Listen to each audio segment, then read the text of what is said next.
Hello students.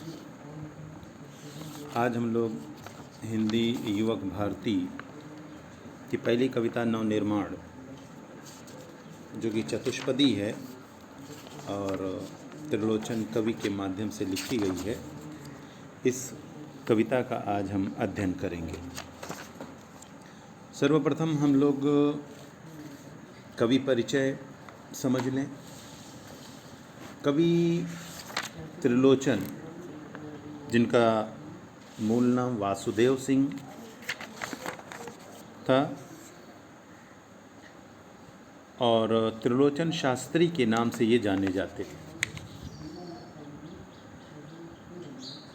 कवि त्रिलोचन हिंदी साहित्य की प्रगतिशील काव्यधारा के प्रमुख हस्ताक्षर, खास पहचान वाले इंसान थे।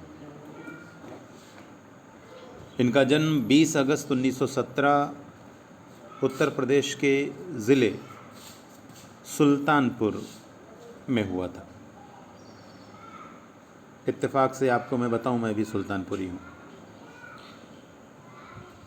बनारस विश्वविद्यालय का सफ़र उत्तर प्रदेश के छोटे से गांव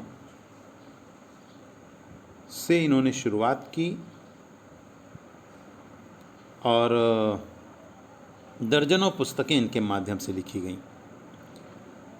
इन पुस्तकों ने हिंदी साहित्य को समृद्ध किया और आप हिंदी के अलावा अरबी और फ़ारसी भाषाओं के ज्ञाता माने गए हैं। पत्रकारिता के क्षेत्र में भी आप काफ़ी सक्रिय रहे हैं। आपने काव्य क्षेत्र में प्रयोग धर्मिता का समर्थन किया और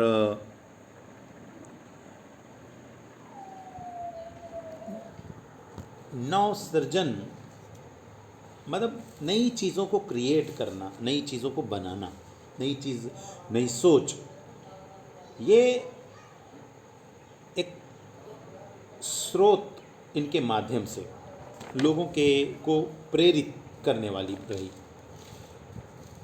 आपका जो साहित्य है, आपकी जो कविताएं हैं, आपकी जो रचनाएं हैं, वो गांव ग्रामीण समाज के उस वर्ग को संबोधित करती हैं जो हमेशा से, सदियों से, बहुत पहले से समाज में जिनका कोई महत्व नहीं, मूल्यहीन जीवन जीने पर विवश रहे, दबे कुचले रहे। ऐसे लोगों को समाज में एक मकाम मिले, एक स्थान मिले, मान और सम्मान मिले, इस प्रकार की सोच इनकी कविताओं में दिखलाई पड़ती है। बहुत ही सरल, बहुत ही सहज और मुहावरेदार भाषा का प्रयोग इनकी कविताओं में, इनकी रचनाओं में दिखलाई पड़ता है। आपकी जो साहित्यिक भाषा है वो लोक भाषा, यानी आम समाज से जुड़ी हुई है और लोगों को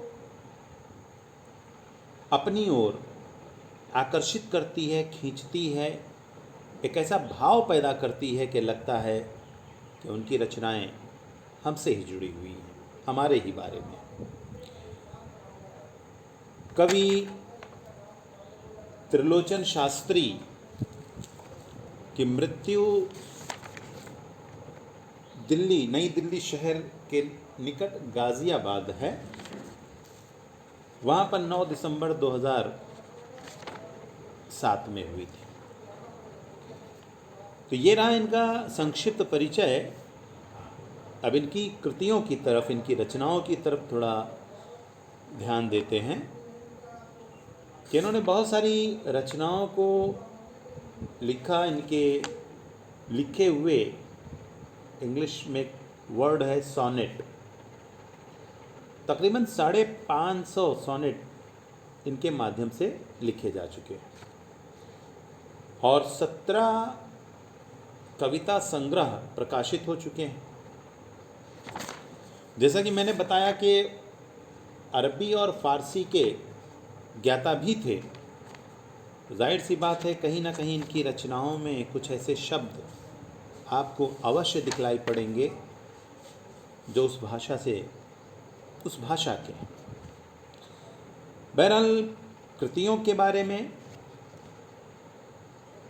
कि उस जनपद का कवि हूँ, धरती दिगंत गुलाब और बुलबुल सबका अपना आकाश, ये उनके काव्य संग्रह, कहानियाँ भी इन्होंने लिखी हैं। देश काल ये इनकी कहानी संग्रह है जो आम जन सामान्य से जुड़ी हुई कहानी है। दैनंदिनी डायरी, कुछ लोगों को अपने नित्य की जो भी एक्टिविटीज़, जो भी क्रियाकलाप उनके जीवन में गुजरता है, लिखने का शौक़ होता है और होना भी चाहिए कि हमने आज के दिन कैसी कैसी चीज़ों का सामना किया, हमारे माध्यम से किस प्रकार से समाज का हित हुआ, या हमने किसकी मदद की, या आज हमने किया क्या। ये सारी चीज़ें जो हैं, या समाज से जुड़ी बहुत सारी प्रॉब्लम्स हैं, सारी चीज़ें लोग अलग अलग तरीके से डायरी के तौर पर प्रयोग करते हैं। तो दैनंदिनी इनकी डायरी का शीर्षक है। तो इस प्रकार इनकी बहुत सारी कृतियाँ हिंदी साहित्य को समृद्ध करती हुई दिखलाई पड़ती हैं। प्रस्तुत कविता का शीर्षक आप देख रहे हैं, नवनिर्माण।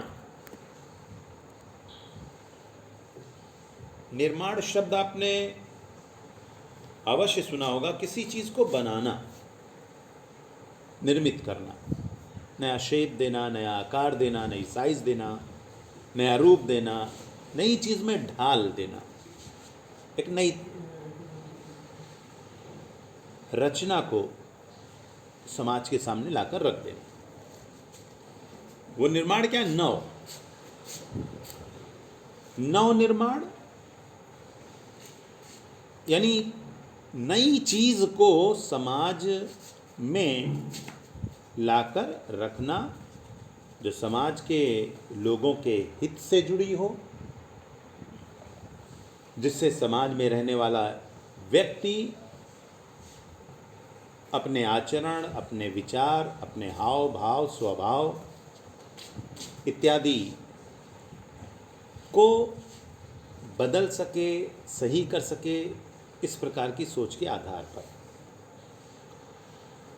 तो ये जो विधा परिचय है, ये जो कविता है त्रिलोचन जी की, आप याद करिए 11th में आपने कविता का एक रूप, पहली ही कविता हाइकू त्रिपुरारी जी की पढ़ी थी, 3 लाइन की कविता। यहाँ पर देखिए 4-4 लाइन की पंक्तियाँ। कविताओं के अलग अलग रूप होते हैं, उन रूपों के आधार पर काव्य विधा में उनको अलग अलग नाम दिया जाता है। विधा परिचय में आप एक शब्द देखेंगे, चतुष्पदी।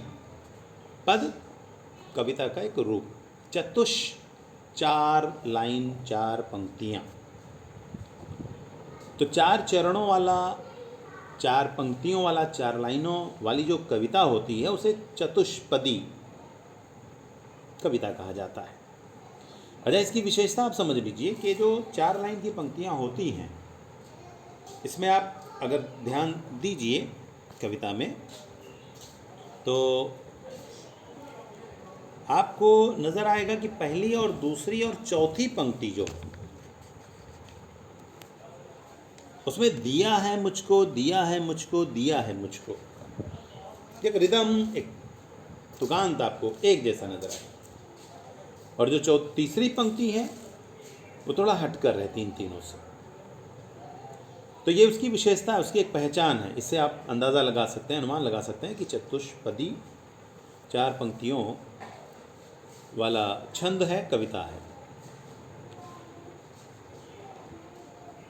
भाव और विचार के नज़रिए से अगर देखा जाए तो ये चारों पंक्तियों का एक दूसरे से एक कनेक्शन, एक संबंध होता है। एक भी लाइन हटा दी जाए कविता निरर्थक हो जाएगी। तो चतुष्पदी जो 4 लाइन की पंक्ति है वो अपने आप में संपूर्ण संदेश देती हुई नजर आती है। इसका दूसरे पद से जोड़ हो, संबंध हो या ना हो, बड़ी 4 लाइन की पंक्ति अपने आप में पूर्ण होती है, पूरी तरह से कंप्लीट होती है। ये उसकी विशेषता है। अब आगे हम कविता की जो पंक्तियां, जो चतुष्पदीय पद हैं, उनको हम समझने की कोशिश करते हैं। सर्वप्रथम मैं इस कविता का वाचन आपके समक्ष करता हूँ। आप ध्यान से इस कविता को सुनिए। वो शब्द जो थोड़ा आपको मुश्किल, कठिन लगे, ऐसे शब्दों को थोड़ा अंडरलाइन करते हुए चलिए, क्योंकि आपको कृति पत्रिका के आधार पर संजाल, समानार्थी शब्द, बहुत सारी चीज़ें एक्टिविटीज़ के तौर पर करनी रहती हैं।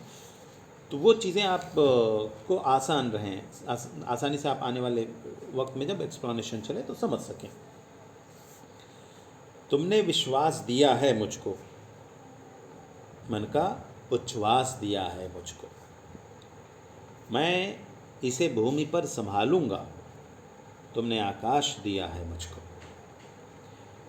सूत्र ये तोड़ नहीं सकते,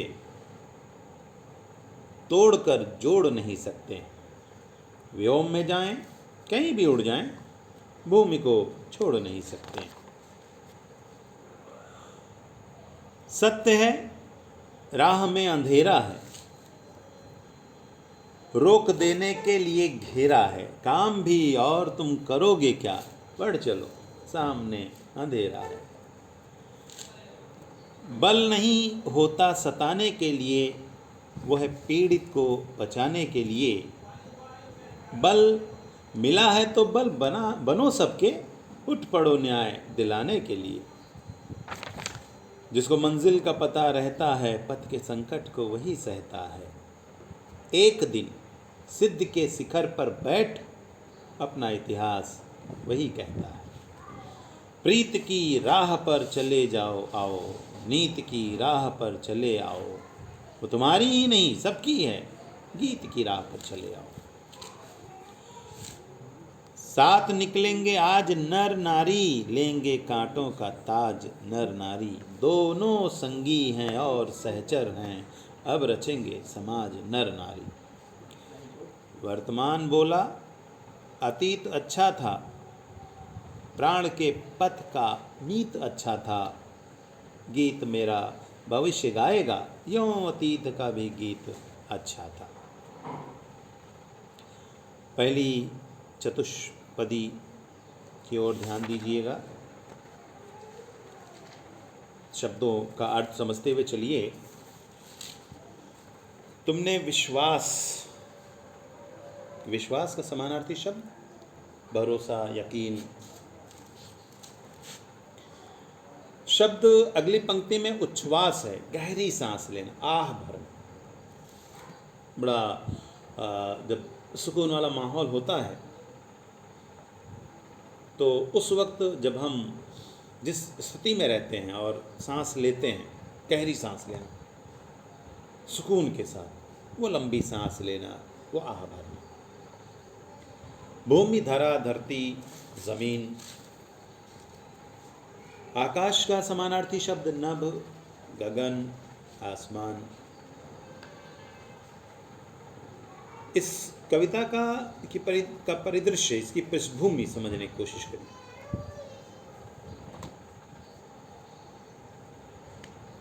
विश्वास, भरोसा, यकीन। इंसान को जब विश्वास और भरोसा और यकीन हो जाता है तो वो पूरी तरह से संतुष्ट और मुतमईन हो जाता है और वो कुछ आगे नया करने की सोच अपने मन में बनाता है। कविता का शीर्षक है ना, नवनिर्माण। तो यहाँ पर कवि आम इंसान के जीवन में जो संघर्ष, जो मुश्किलात समस्याएं, उनको कैसे दूर किया जाए, वो एक आशावादी दृष्टिगोचर जो है यहाँ पर एक रूप नज़र आता है। ईश्वर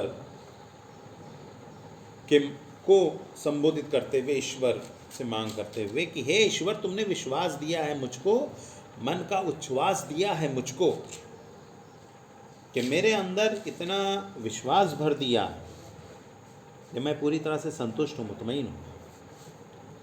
इस धरती पर जो भी सफलता, जो भी कामयाबी, जो भी अचीवमेंट मुझे मिला है, हे ईश्वर, वो तुम्हारे ही माध्यम से। इसलिए बहुत आराम का जीवन इंसान गुजारता है जब ईश्वर की सहायता उसके साथ होती है। इंसान का कर्तव्य क्या बनता है कि जिसके माध्यम से विश्वास मिल रहा है, जिसके माध्यम से सुकून की ज़िंदगी मिल रही है, उसको वो बना कर रखे।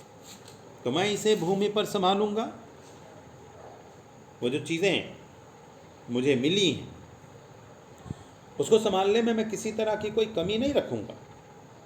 तुमने तो मुझे जीने के लिए पूरा आसमान दे दिया है,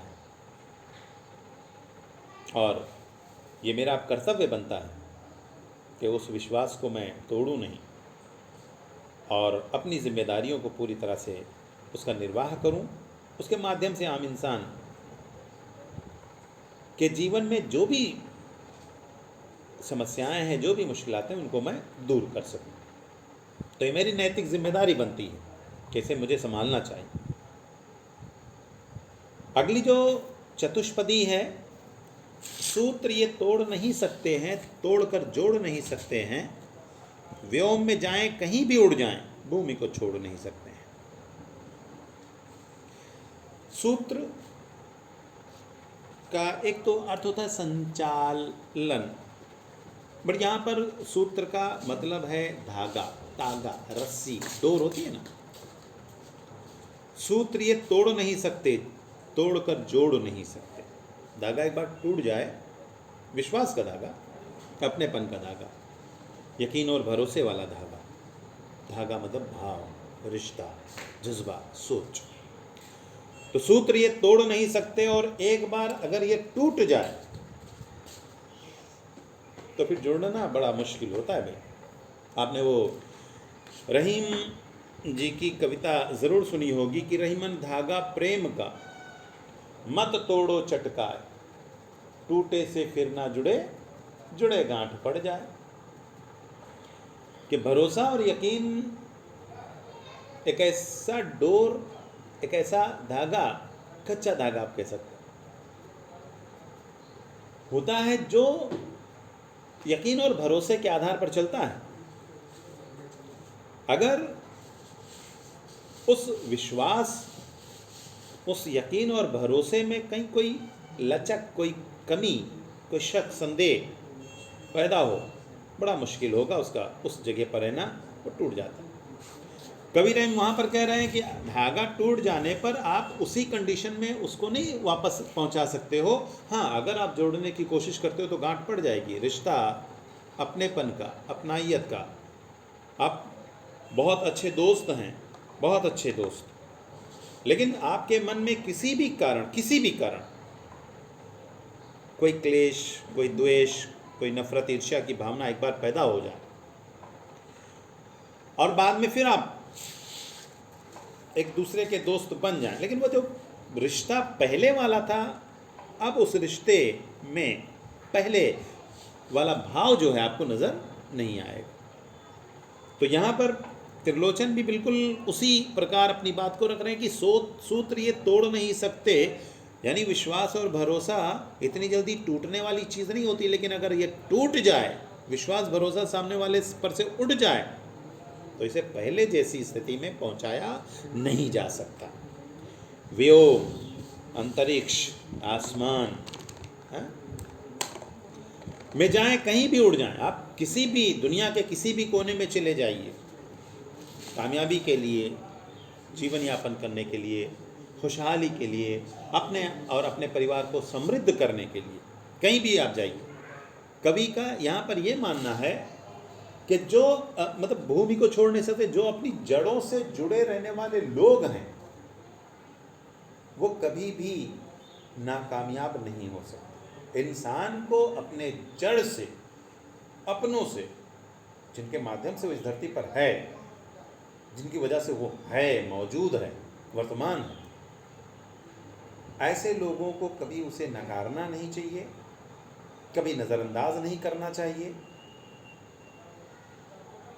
जड़ जब तक है तब तक उस पेड़ की शाख, पत्तियां, फूल ये सब खिले रहेंगे, अपनी अपनी जगह रहेंगे। हाँ, भले ही ये काफ़ी दूर फैलते चले जाएं, लेकिन जब जड़ से ये हट जाएंगे तब इनका हरा भरा खिला हुआ रूप आपको दिखलाई नहीं पड़ेगा। तो आप कहीं भी जाएं, अपने जड़ से अपने आप को ज़रूर जोड़ कर रखें। अगली चतुष्पदी है, सत्य है राह में अंधेरा है, रोक देने के लिए घेरा है, काम भी और तुम करोगे क्या, बढ़ चलो सामने अंधेरा है। मंजिल की तरफ बढ़ने में कई प्रकार की दुश्वारियां आती हैं भाई। कामयाब होना है और आपको पता है कि आपका लक्ष्य, आपकी मंजिल, आपका उद्देश्य क्या है, और आप उस मंजिल की ओर, उस लक्ष्य की ओर जब आप कदम बढ़ाते हैं और जब कोई रुकावट, चुभन, कोई तकलीफ मंजिल के तरफ बढ़ने पर आपको महसूस होती है और आप उसे बर्दाश्त नहीं कर सकते, झेल नहीं सकते और वहीं पर ठहर जाते हैं, तो मंजिल आप तक नहीं आने वाली है, लक्ष्य आप तक नहीं आने वाला है। आप अपने उद्देश्य की पूर्ति नहीं कर सकते हैं जब तक आप इस प्रकार की दुश्वारियों, समस्याओं, चुभन, तकलीफ को बर्दाश्त करते हुए, उसका सामना करते हुए आगे नहीं बढ़ेंगे। तो आपको जब मंजिल का पता है और ये भी पता है कि तकलीफ झेल कर ही आप उस मंजिल तक पहुंच सकते हैं, उस उद्देश्य को अचीव कर सकते हैं, तो आपको तो चलना ही है भाई, बढ़ना ही है भाई। आपको समस्या का समाधान करते हुए आगे की ओर बढ़ने की कोशिश करना है। आपने हरिवंश राय बच्चन की वो कविता सुनी होगी, अग्निपथ, बहुत मशहूर फिल्म भी है। अमिताभ बच्चन के पिता का नाम हरिवंश राय बच्चन। वो कविता की दो लाइनें आपने ज़रूर सुनी होंगी कि लहरों से डरकर नौका पार नहीं होती और कोशिश करने वालों की कभी हार नहीं होती। कोशिश करिए आप, प्रयत्न करिए आप, प्रयास करिए आप। आपने शायद चींटियों की कहानी सुनी होगी, बहुत मशहूर कहानी, कि एक चींटी शक्कर का दाना अपने निवास स्थान पर ले जाने की कोशिश करती है, जो कि चढ़ाई पर है। वो बार बार कोशिश करती है उस दाने को लेकर जाने की, लेकिन अपनी मंजिल तक नहीं पहुंच पा रही। वो दाना ऊपर लेकर जाती है, दाना फिर नीचे ढलक आता है शक्कर का, चीनी का, लेकिन वो हार नहीं मानती। अंततः उस शक्कर के दाने को, उस चीनी के दाने को, कण को वो अपने मंजिल तक पहुंचा के कोशिश किया उसने, बार बार प्रयास किया उसने। तो कवि त्रिलोचन जी यहाँ पर ही कह रहे हैं कि सत्य है राह में अंधेरा है। अंधेरा मतलब निराशा, दुख, तकलीफ वाली बात, क्या आप मंजिल आसानी के साथ नहीं हासिल कर सकते हैं।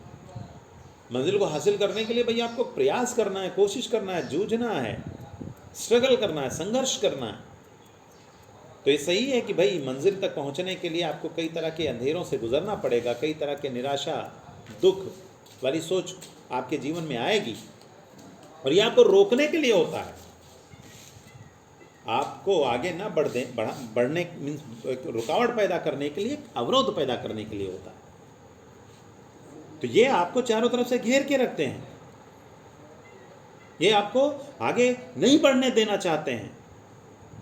लेकिन जो महत्वाकांक्षी होते हैं, जो अपने जीवन में जिन्होंने एक लक्ष्य बना कर रखा है कि हाँ मुझे वो हासिल करना, तकलीफ कैसी भी क्यों ना है, किसी भी प्रकार की क्यों ना है, मुझे रुकना नहीं है, तो भले ही मुसीबत चारों तरफ से घिरी क्यों ना हो, बावजूद इसके वो इंसान जिसे मंजिल की परवाह होती है, जिसे मंजिल पर पहुंचने की एक लगन होती है, एक चाह होती है, वो रुकता नहीं है। कदम लड़खड़ाते ज़रूर हैं बट वो गिरता नहीं, और गिरे तो उठता है और फिर मंजिल की ओर बढ़ने की कोशिश करता है। आपने सुना होगा कि गिरते हैं सहसवार ही मैदान जंग में, वो तिफल क्या चले जो घुटनों के बल चले।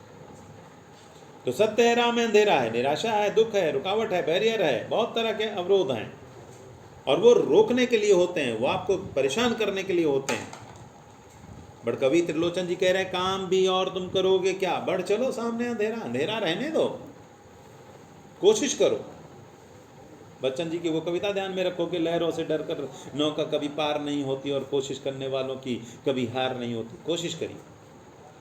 वो चींटी को याद करिए कि शक्कर का दाना वो उठा नहीं पा रही, बावजूद इसकी मेहनत करती है, प्रयास करती है, बार बार प्रयास करने के अंततः वो अपने आप को जीत दिलाकर ही रहती है, अपनी मंजिल तक पहुंच ही जाती है। तो बढ़ चलो, भले ही अंधेरा हो, भले ही निराशा हो, भले ही अवरोध हो, भले ही बैरियर हो, आप रुकोगे वहीं ठहर जाओगे, बढ़ोगे, आज नहीं कल अपनी मंजिल तक अवश्य पहुंच जाओगे। अगली चतुष्पदी है, बल नहीं होता सताने के लिए, वो है पीड़ित को बचाने के लिए। बल मिला है तो बल बनो सबके, उठ पड़ो न्याय दिलाने के लिए। देखिए एक चीज़ हमेशा ध्यान रखिएगा कि इस दुनिया में हर एक इंसान को बड़ा ओहदा नहीं मिलता, और अगर ओहदा मिल जाए तो उस ओहदे, उस मान और सम्मान, उस पद पर इंसान को कभी अभिमान नहीं करना चाहिए। अभिमान ये कि मुझ जैसा कोई नहीं, मेरे जैसा शक्तिशाली कोई नहीं, मैं जो चाहूँ मैं कर सकता हूँ, ये गलत सोच। गलत सोच इसलिए क्योंकि ऊपर वाले ने आपको ये दिया है, और जब चाहे वो आपसे छीन सकता है, ये आपकी अपनी चीज़ नहीं है। इस दुनिया को बनाने वाला परमेश्वर, परम सर्वशक्तिमान, जब चाहे जिसको चाहे पल में आजा और दूसरे ही पल उसे रंक बना सकता है, गरीब बना सकता है, भिखारी बना सकता है। तो यहाँ पर जब आपको ऊपर वाले ने इतनी शक्ति दी है, इतना बड़ा ओहदा दिया है, ज्ञान दिया है, जानकारी दी है, तो उससे आप अपने हित के बारे में मात्र मत सोचिए, दूसरों की सहायता करने के लिए अपनी शक्ति का प्रयोग कीजिए।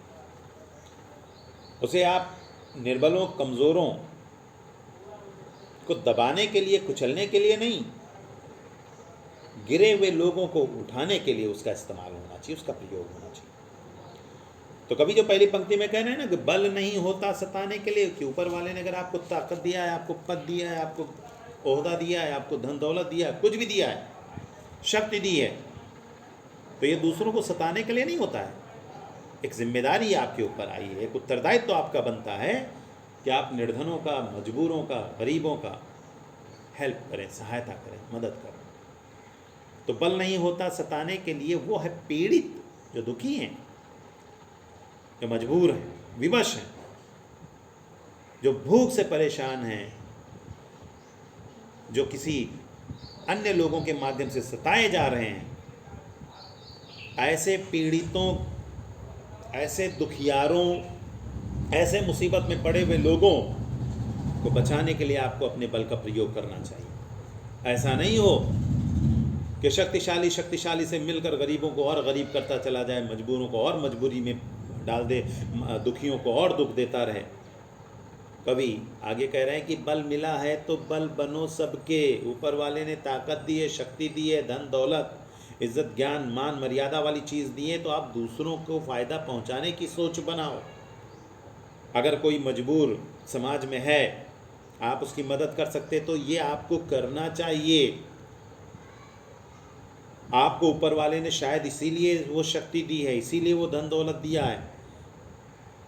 दूसरों के आधार पर ही आप अपने आप को खुशियाँ दे सकते हैं, दूसरों को मदद करके, दूसरों की सहायता करके। तो बल मिला है तो बल बनो सबके, ऐसे लोगों का सहारा बनिए जो कमज़ोर हैं, मजबूर हैं। उठ पड़ो न्याय दिलाने के लिए। होता क्या है कि जिनके पास धन दौलत होता है, गलत काम करने के बाद पैसे के आधार पर कानून को, लोगों को अपने फेवर में कर लेते हैं। और जिसे उन्होंने सताया हुआ है उसे ही वो मुजरिम करार दे देते हैं। यहाँ पर आपकी जिम्मेदारी, नैतिक जिम्मेदारी, आपका उत्तरदायित्व तो क्या बनता है कि अगर आपको ईश्वर ने शक्ति दी है, आपको खुदा ने ताकत दिया कि आपके अंदर वो क्षमता है, वो हैसियत है, तो आपको न्याय इंसाफ करना चाहिए। जिसके साथ अन्याय हुआ है उसका समर्थन करना चाहिए, उसकी सहायता करनी चाहिए, उसके फेवर में खड़े हो जाना चाहिए। तो बल मिला है तो बल बनो सबके, ऐसे लोगों की मदद करो, ऐसे लोगों के सहायक बनो जो कमज़ोर हैं, मजबूर हैं, जिनका शोषण किया जा रहा है, जिनको त्रस्त कर दिया गया है, जिनको मजबूर कर दिया गया है। उठ पड़ो न्याय दिलाने के लिए, ऐसे लोगों को इंसाफ दिलाने के लिए, ऐसे लोगों का साथ देने के लिए आपको कोशिश करनी चाहिए। अगली चतुष्पदी है, जिसको मंजिल का पता रहता है, पथ के संकट को वही सहता है। एक दिन सिद्धि के शिखर पर बैठ, अपना इतिहास वही कहता है। अभी ऊपर की चतुष्पदी में, 2-3 ऊपर की चतुष्पदी में आपने देखा कि किस तरह से इंसान कोशिश करके कामयाबी हासिल करता है। वही चीज़ यहाँ पर भी है कि अगर आपको अपनी मंजिल का पता है तो ये भी समझ लीजिए कि मंजिल आसानी से नहीं मिलती है। तो आने वाली मुसीबतों का सामना करने के लिए आपको हमेशा तैयार रहना चाहिए। और जो लोग समस्याओं का, मुसीबतों का, ऐसी विकट अवरोधों जो उनके जीवन को आगे नहीं बढ़ने देना चाहती हैं, इसको रोकने की सोच और क्षमता उनके अंदर है, तो ऐसे ही लोग कामयाब होते हैं, ऐसे ही लोग सफल होते हैं। तो जिसको मंजिल मतलब आपका जो उद्देश्य है, जो लक्ष्य है, जो एम है, तो जिसको मंजिल का पता रहता है, पथ, रास्ता, राह, मार्ग, संकट, तकलीफ, मुसीबत, व्यवधान, रुकावट, वही सहना बर्दाश्त। अगर आपको आपकी मंजिल का पता है और मंजिल को हासिल करना है तो उस मंजिल तक आपको बढ़ना पड़ेगा, कोशिश करनी पड़ेगी। किसी भी तरह की रुकावट क्यों ना आए, लाख तूफान आए, कितना बड़ा साइक्लोन, अभी निसर्ग आया ना, आगे चला गया। हाँ, कुछ लोगों को उसने मुसीबत में ज़रूर डाल दिया, लेकिन क्या वो टिका रहा? नहीं। तो मुसीबत टिकने वाली चीज़ नहीं है। अगर आपके अंदर हौसला है, अगर आपके अंदर हिम्मत है, अगर आपके अंदर साहस है, तो अगर आपको आपकी मंजिल का पता है तो भाई उठो, चलो, बढ़ो, कोशिश करो, प्रयत्न करो, प्रयास करो। मंजिल खुद ब खुद आप तक नहीं आने वाली है, मंजिल तक आपको पहुंचना है। प्यासे को कुएं तक पहुंचना होता है भाई, कुआं प्यासे तक नहीं आता। अब ये मत कह दीजिएगा पाइपलाइन लगा के हम ले लेंगे यहाँ तक, उसके लिए भी प्रयास करना पड़ता है, उसके लिए भी मेहनत करनी पड़ती है। तो जिसको मंजिल का पता रहता है, पथ के संकट को वही सहता है, संकट मुसीबत को बर्दाश्त करता है कि भाई मुझे मंजिल मेरी है और मुझे ये हासिल करना, अचीव करना है, प्राप्त करना है, तो कोई भी चीज़ आए मैं उसका सामना करने के लिए तैयार। और जब ऐसी सोच, ऐसा विचार, ऐसी दृढ़ संकल्प आपके मन में पैदा हो जाती है तो मंजिल तक आपको पहुंचने से कोई रोक नहीं सकता है। तो पथ के संकट को बर्दाश्त करते हुए जो मंजिल तक पहुंचने की कोशिश करता है, ऐसे लोग ज़रूर कामयाब होते हैं। एक दिन सिद्धि के शिखर पर बैठ, अपना इतिहास वही कहता है। सिद्धि मीन्स अचीव करना, कोई चीज़, कामयाब होना किसी चीज़ में। शिखर पहाड़ की चोटी जिसे आप कह सकते हैं, पहाड़ की चोटी कामयाबी का पर्याय है। तो एक दिन सिद्धि के शिखर पर बैठो, कामयाबी मतलब पहाड़ की चोटी पर बैठने का मतलब यहाँ पर कामयाब होने वाले लोग। और ये कामयाब होने वाले लोग कौन हैं? वो लोग जिन्हें अपनी मंजिल का पता था, वो लोग जिन्होंने अपनी मंजिल का पता होने के साथ साथ प्रयत्न किया, प्रयास किया, कोशिश की और आगे बढ़ते चले गए। ऐसे लोग ही कामयाबी की चोटी पर पहुँचते हैं, बुलंद स्थान पर पहुँचते हैं, और ऐसे लोगों का ही इतिहास बनता है, ऐसे लोगों को ही लोग याद रखते हैं। इतिहास का मतलब बीता हुआ वक्त, बीता हुआ समय। यानी कामयाब होने वाले लोगों को ज़माना उनके ना रहने के बाद भी याद करता है। आप फॉर एग्जांपल आप ले लीजिए, मतलब किसी भी बड़े महापुरुष कि उन्होंने समाज के लिए कुछ ऐसा योगदान दिया कि वो है नहीं आज हमारे बीच, बट उस योगदान, उस काम को हम याद करते हैं, इसी बहाने उनको भी हम याद कर लेते हैं। तो जिसको मंजिल का पता रहता है, पथ के संकट को वही सहता है, एक दिन सिद्धि के शिखर पर बैठ अपना इतिहास वही कहता है। कामयाब होने वाले लोगों को ही इतिहास भी याद रखता है, इसलिए इतिहास में अपना नाम दर्ज कराने की कोशिश करो, प्रयत्न करो। आपका अपना रिजल्ट इस तरह से आए कि आप अपना ही नहीं, अपने माँ बाप का ही नहीं, अपने ख़ानदान का, हम लोगों का भी नाम रोशन करो कि हमारे यहाँ से आप निकले। अगली चतुष्पदी है, प्रीत की राह पर चले आओ, नीति की राह पर चले आओ। वो तुम्हारी ही नहीं सबकी है, गीत की राह पर चले आओ। प्रीति, प्रेम, प्यार, स्नेह, अपनापन। नीति एक नियम, अनुशासन, पॉलिसी, तरीका। देखिए, प्रेम शब्द एक ऐसा शब्द, एक ऐसा हथियार कि कितना भी बड़ा दुश्मन, कट्टर दुश्मन आपका क्यों ना हो, वो इस प्रेम रूपी हथियार के सामने जीत नहीं सकता है। इसे आप इस तरह समझ सकते हैं कि मान लो आपका कोई दुश्मन है और उसे आप अपनी बात मनवाना चाहते हैं। अब आप वहाँ पर जाएं और उसे अबे तबे बम्बैया लैंग्वेज कहकर बोलें तेरे को मानना पड़ेगा, वो दुश्मन आपकी बात मानना तो बहुत दूर की बात, वहाँ पर हाथापाई हो जाएगी, उठा पटक और दुश्मनी प्रगाढ़, शत्रुता और मजबूत। लेकिन उसी दुश्मन के पास आप जाएं और बड़े प्रेम के साथ, भले वो कितना बड़ा दुश्मन क्यों ना हो, भले वो पत्थर दिल क्यों ना हो, प्यार के दो बोल पत्थर को भी पिघला देता है भाई। तो उस दुश्मन के सामने मीठे शब्दों, प्यार भरे अंदाज समझाने की कोशिश कर, भले वो नहीं समझे, ठीक है, बट कहीं ना कहीं उसके मन में एक बात ज़रूर पैदा होगी। वो नरमी का जो भाव आपने उसके दिल में जगा दिया ना, आने वाले वक्त में ये जो कठोरता है, जो कट्टरता वाली शत्रुता है, ये पत्थर दिल भी धीरे धीरे पिघलता चला जाएगा। तो प्रेम रूपी हथियार को हर एक इंसान को अपनाना चाहिए। प्रीति की राह पर चले आओ, नीति, नियम, इंसान को अपनी ज़िंदगी को नियम से बांधना ज़रूरी है। अनुशासन, डिसिप्लिन, कायदा कानून अगर आपकी ज़िंदगी में है तो आपको कामयाब होने से कोई नहीं रोक सकता है। और नीति ऐसी सिर्फ अपने लिए नहीं, समाज के लिए। नीति का, नियम का, अनुशासन का पालन करते हुए इंसान अगर आगे बढ़ता है तो मंजिल तक वो ज़रूर पहुंचता है। वो तुम्हारी ही नहीं सबकी है, सिर्फ अपने लिए नहीं, समाज में रहने वाला हर एक इंसान। गीत, गाना, सॉन्ग, फिल्मी सॉन्ग, कोई भी सॉन्ग, आजकल आप लोग जानते हैं कि सॉन्ग का मतलब क्या है। तो गीत की राह पर चले आओ, अच्छे शब्दों के आधार पर अगर आप